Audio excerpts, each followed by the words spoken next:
So ito naman tayo mga ka-farmers, gusto ko lang i-share sa inyo sa mga baguhan na sinubukan po ang pag-gardening. Ito ay unang tips ko sa inyo.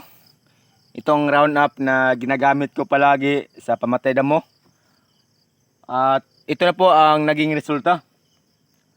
So alam natin na may mga kanya-kanya tayong pamamaraan sa pagtimpla nito, mga ka-farmers, pero i-share ko sa inyo ang mga ginagawa ko dito at ito ang naging probe niya.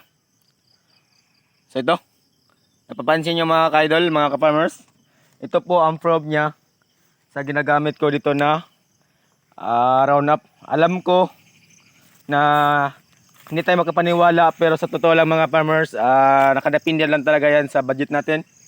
Dati kasi nung starting pa rin ako nag-spray ng Roundup, ang gamit ko talaga o ang timpla ko sa isang 16 liter na tubig ay katumbas ng isang lata or may may sobra pa mga farmers. Pero habang tumatagal or habang pinag-studyhan ko po ang mga pamamaraan or diskarte para makatipid, so ito na po mga ka-idol, mga farmers, ay isa tong share sa inyo sa mga baguhan dyan.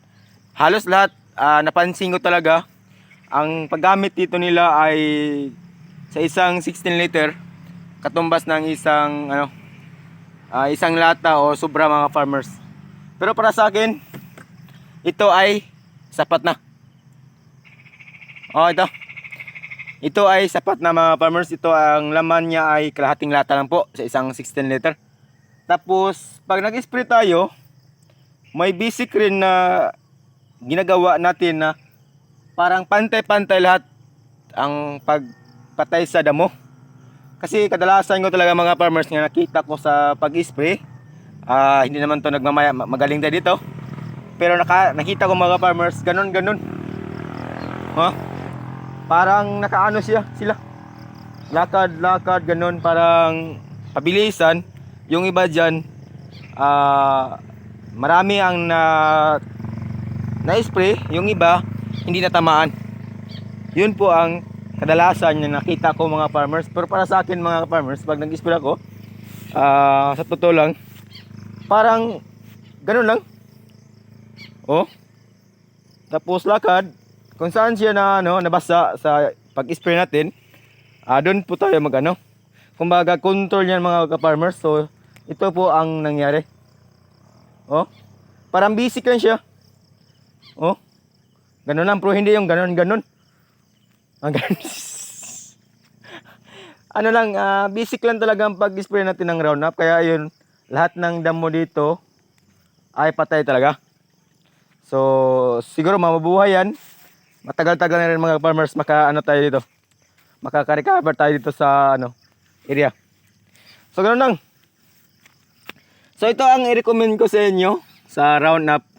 Ito ang herbicide na pwedeng gamitin rin sa mga talong sa gilid, basta kasi po ito ay contact herbicide mga farmers. So ang matamaan lang po niya yun ang madamage. So pag nag-spray tayo dito, pag halimbawa may talong dito, ibaba nyo lang.